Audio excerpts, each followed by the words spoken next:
भगवान और आगे बढ़े महाराज। आगे देखा है कि धनुष रखा हुआ है, उस धनुष की सुरक्षा में बहुत सारे महाराज सैनिक खड़े। भगवान देखते ही देखते धनुष के पास पहुंचे। उस महाराज धनुष को जैसे घूर के देखने लगे, सैनिकों ने कहा बालक हट जाओ, ये बहुत बड़ा धनुष है। कहा महाराज कहाँ बहुत बड़ा, छोटा सा तो है। बोले नहीं महाराज बहुत बड़ा धनुष है, ये संसार में कोई नहीं उठा सकता महाराज, महादेव का धनुष है। बोले अच्छा। भगवान ने देखते देखते लीला लीला में उस धनुष को हाथ में पकड़ा और पकड़ करके तोड़ दिया महाराज। जैसे ही धनुष के टूटने की ध्वनि को सुना महाराज, राजा कंस भयभीत हो गया महाराज। कंस को वरदान था जो धनुष तोड़ेगा वो तुम्हें नहीं छोड़ेगा महाराज। अब मध्य रात्रि के समय महाराज माथे पर हाथ रख के बैठ गया कि कृष्ण आ गया, अब इसने धनुष भी तोड़ दिया, लगता है अब ये मुझे नहीं छोड़ेगा, क्या करना चाहिए। पुनः आपातकालीन बैठक बुलाई महाराज। बड़े बड़े महाराज पहलवानों को बुलाया, शल तोशल चानूर मुष्टिक इत्यादि पहलवानों को बुलाया।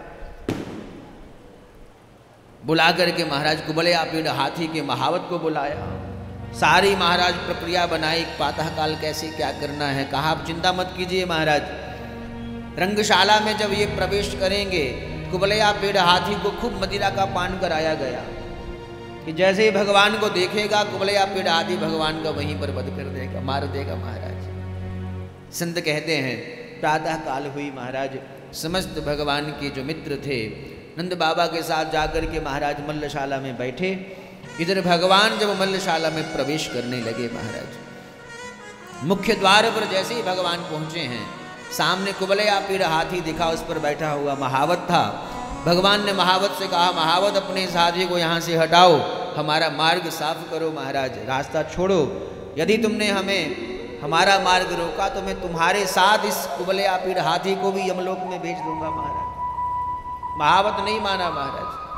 भगवान ने देखते ही देखते कुबलया पीड़ हाथी को पकड़ा महाराज, सूंड से पकड़ करके महाराज घुमा करके आकाश में पटक करके जब जमीन पर मारा, कुबलया पीड़ हाथी को महावत समेत भगवान ने मार दिया। उसी हाथी के दोनों दांत निकाल करके महाराज एक भगवान ने अपने कंधे पर रखा, एक बलदाऊ जी महाराज जी ने अपने कंधे पर रखा।